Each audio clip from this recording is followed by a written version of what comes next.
তো 12 নংয়ে যে প্রশ্নটি আছে 1 ইঞ্চি সমান 2.54 সেমি। ওকে, 8.5 ইঞ্চি সমান কত সেমি? তো প্রিয় শিক্ষার্থী বন্ধুরা, তোমরা একটা জিনিস লক্ষ্য করো, এখানে কিন্তু বলেছে 1 ইঞ্চি সমান 2.54 সেমি। তাহলে 8.5 ইঞ্চি সমান কত সেমি হবে, এটাই আমাদের বের করতে হবে।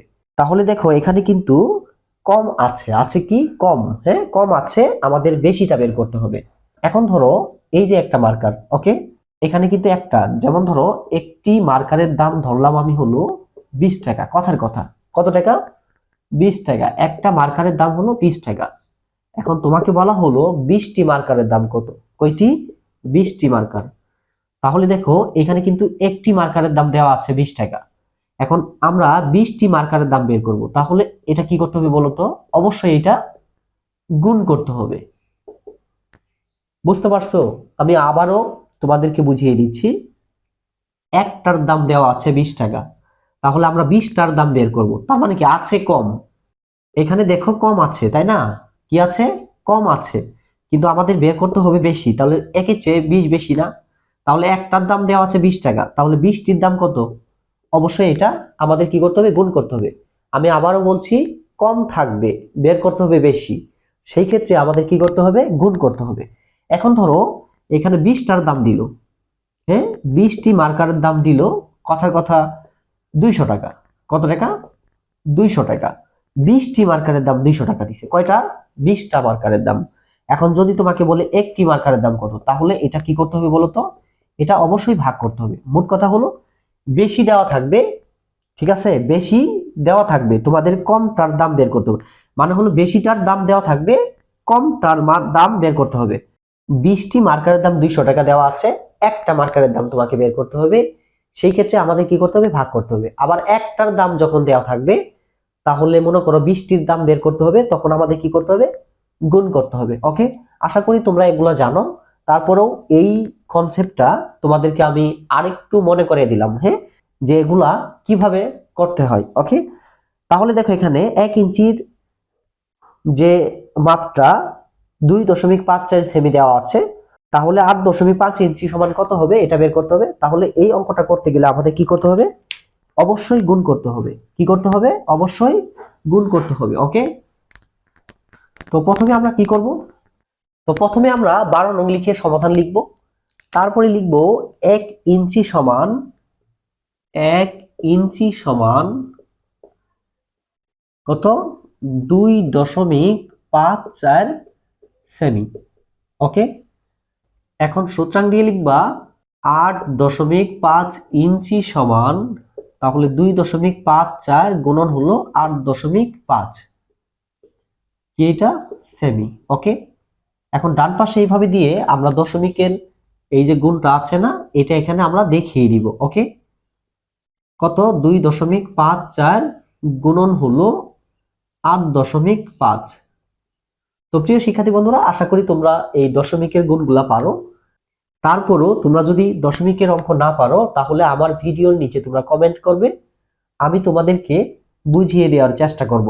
ওকে, এই দশমিকের গুণ সম্পর্কে ভিডিও তৈরি করব, যাতে করে তোমরা খুব সহজেই দশমিকের গুণগুলা বুঝতে পারো। ওকে, 4 5 20 শূন্য হাতে কত? 2, 5 5 25 আর 2 কত হয়? 27, 27 7 হাতের 2, 5 2 10 আর 2 12, এক ঘর কাটা, 4 32 2 হাতে 3, 5 8 40, 3 43, হাতে 4, আর 2 16 আর 4 20, 0 9 5 1 2।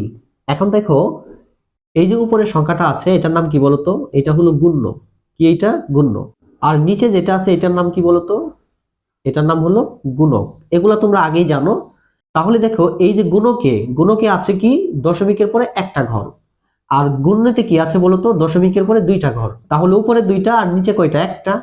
তাহলে 2 আর 1 কত হলো? 3। এখন আমাদের এই যে গুণফলে 3 ঘর পরে দশমিক দিতে হবে। বুঝতে পারছো? আশা করি তোমরা দশমিকের গুণ পারো। আমি আবারও বলছি, তোমরা যদি দশমিকের গুণ না পারো, তাহলে অবশ্যই আমার ভিডিওর নিচে কমেন্ট করবে। আমি তোমাদেরকে এই দশমিকের গুণ নিয়ে ভিডিও তৈরি করব। ওকে, এখানে আমরা উপরে কি লিখে দিব বলতো? রাফ লিখে দিব। অবশ্যই রাফ লিখে অঙ্কটি দেখিয়ে দিব। তোমরা যদি অঙ্ক ডান পাশে অথবা এখানে লিখে এই রাফটা দেখিয়ে না দাও, তাহলে কিন্তু অঙ্ক ভুল দেওয়ার সম্ভাবনা আছে। তাহলে এই দুইটা সংখ্যা গুণ করে আমরা কত পেলাম? আমরা পেলাম হলো 21.590 সেমি। ওকে, তাহলে দেখো এই যে 8.5 ইঞ্চি সমান 21.590 সেমি। এখন আমরা উত্তর দিয়ে লিখে দিব 21.590 সেমি। ওকে, এখন আমরা এখানে উত্তর না দিয়ে অতএব দিয়েও লিখতে পারি। অতএব 8.5 ইঞ্চি সমান 2.590 সেমি। অথবা আমরা সূত্রাং দিয়েও লিখতে পারি। সূত্রাং 8.5 ইঞ্চি সমান 21.590 সেমি। ওকে, তো প্রিয় শিক্ষার্থী বন্ধুরা, আশা করি তোমরা এই 12 নং অঙ্কের সমাধানটি বুঝতে পেরেছো। তো এখন আমি তোমাদেরকে 13 নং যে প্রশ্নটি আছে এটির সমাধান কিভাবে করবে সেটি দেখিয়ে দিচ্ছি। ওকে, তো প্রিয় শিক্ষার্থী বন্ধুরা, 13 নঙে যা বলা হয়েছে, একটি গাড়ি 1 ঘন্টায় 42.8 কিমি যায়। 1 ঘন্টায় কত যায়? 42.8 কিমি। তাহলে দেখো 15.5 ঘন্টায় গাড়িটি কত কিমি যায়? তাহলে 1 ঘন্টায় যায়, মনে করো 1 ঘন্টায় গেল হলো যে 5 কিমি, তাই না? 1 ঘন্টায় কত কিমি গেল? 5 কিমি মনে করো। তাহলে একটা গাড়ি যদি 1 ঘন্টায় 5 কিমি যায়, তাহলে 10 ঘন্টায় কত কিমি যাবে বলো তো? 5 10 কত হয়? 50 কিমি। এটা আমরা কি করলাম? গুণ করলাম না? সেম ভাবে এটাকেও গুণ করতে হবে। তাহলে আমরা কি লিখবো বলো তো? 1 ঘন্টায় যায়, 1 ঘন্টায় যায় কত কিমি বলো তো? 42.8 কিমি। তাহলে 1 ঘন্টায় 42.8 কিমি যায়। সূত্রাং দিয়ে লিখবা, তাহলে 15.5 ঘন্টায় যায় 42.8, এটাকে আমরা কি করব? 15.5 দিয়ে গুণ করব। ওকে, আর অবশ্যই আমরা ডান পাশে গুণটা দেখিয়ে দিব। অবশ্যই ডান পাশে তোমরা গুণটা দেখিয়ে দিবে। কত আছে এখানে? 42.8 আর হলো 15 কত আছে? 5। এখন এইটাকে যদি আমরা গুণ করি, 5 8 40 শূন্য, হাতের কত? 4, 5 দুগুণে 10 আর 4 14, 4 হাতের 1, 4 5 20 আর 1 21, 11 কাটা। 5 8 40 শূন্য, হাতের 4, 5 দুগুণে 10 আর 4 14, হাতের 1, আবারও 21 হয়। 2 ঘর কাটা, 8 2 4।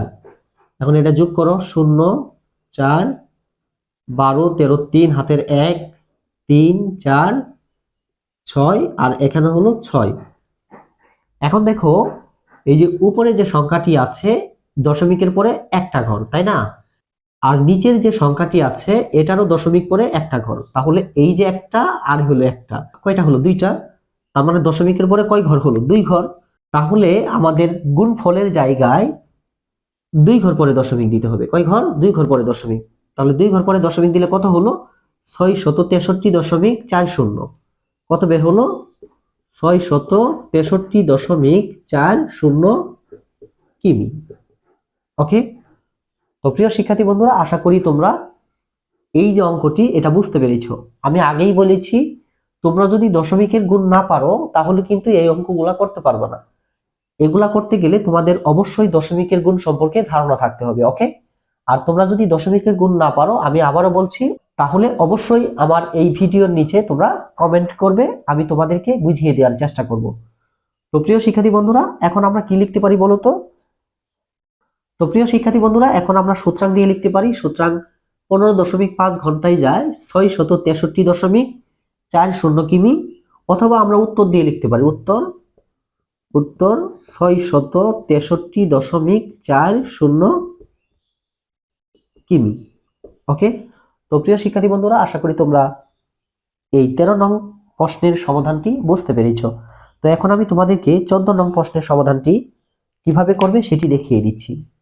তো প্রিয় শিক্ষার্থী বন্ধুরা, 14 নঙে যা বলা হয়েছে, একটি আয়তাকার জমির প্রস্থ 4.75 মিটার এবং দৈর্ঘ্য 12.8 মিটার। ওকে, জমিটির ক্ষেত্রফল নির্ণয় করো।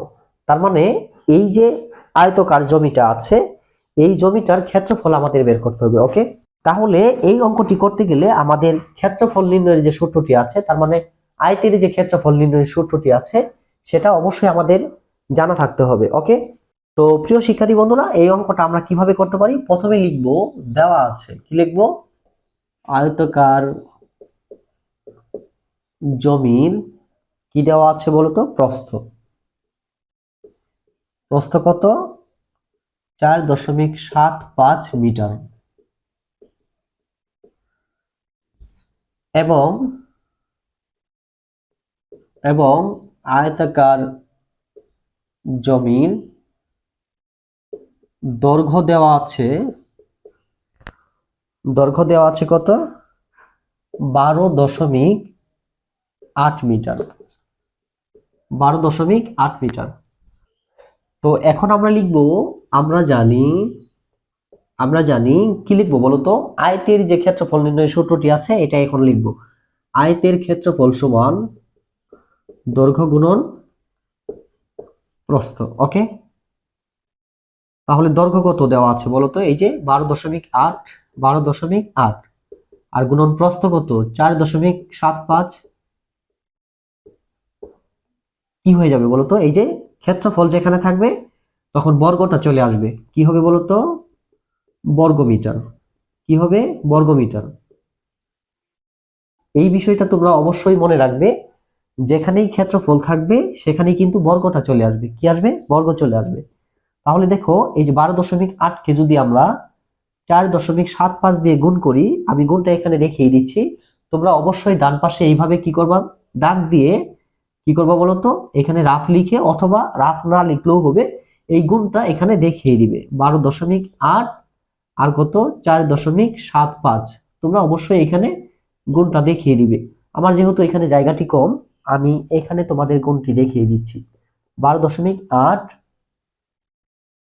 গুণ হলো 4.75। দশমিকের গুণ আর আমরা স্বাভাবিকভাবে যে গুণটা করি একই নিয়ম। আমরা শুধু গুণফলটা নামানোর পরে দশমিকের পরে যে কয়টা ঘর থাকে ওই ঘর পরে আমরা কি করব? গুণফলের জায়গায় দশমিকটা বসিয়ে দিব। দশমিকের গুণ সম্পর্কে তোমরা যদি ভিডিও চাও, অবশ্যই আমি সেটি নিয়ে ভিডিও করব। ওকে, দেখো 5 8 কত? 40 শূন্য, হাতের 4, 5 দুগুণে 10 আর 4 14, 4 হাতের 1, 5 একে 5 আর একে কত হয়? 6। 1 ঘর কাটা, 7 8 56, 6 হাতের 5। ওকে, 7 দুগুণে 14 আর 5 কত হয়? 19, হাতের 1, 7 একে 7 আর একে কত হয়? 8। 2 ঘর কাটা, 4টা 32 2 হাতের কত? 3। 4 দুগুণে 8 আর 3 11, 1 হাতের কত? 1, 4 একে 4 আর একে 5 হয়। এখন এটা যোগ করো, কত হয়? 0। 6 4 10 0 হাতের 1, 3 9 3 12 আর 6 কত হয়? 18 8 হাতের হলো 1 2 10 0 হাতের 1 কত হয়? 6। এখন দেখো, এই যে উপরের যে সংখ্যাটা আছে এটার নাম কি বলতো? এটা গুণ্য, আর নিচেরটা কি? গুণক, তাই কি না? তাহলে গুণকে দেখো দশমিকের পরে 2 ঘর, আর গুণ্যতে হলো দশমিকের পরে 1 ঘর। তাহলে 1 আর এখানে 2টা, 1 ঘর আর এখানে 2 ঘর, তাহলে কত হলো? 3 ঘর। তাহলে আমরা 3 ঘর পরে দশমিক দিব, মানে গুণফলের জায়গায় আমরা কি করব? 3 ঘর পরে দশমিক দিব। তার মানে হলো ডান পাশ থেকে 3 ঘর। হ্যাঁ, ডান পাশ থেকে আমরা 3 ঘর পরে দশমিক দিব। তাহলে কত হলো বলতো? 60.800। 60.800 কি বলতো? এটা বর্গমিটার। কি এটা? বর্গমিটার। এখন দেখো কি বলছে এখানে? এখানে বলছে জমিটির ক্ষেত্রফল নির্ণয় করো। তাহলে কি লিখবো আমরা? উত্তর, অথবা আমরা অতএব দিয়ে লিখতে পারি, অতএব ক্ষেত্রফল, অথবা সুতরাং দিয়েও লিখতে পারি।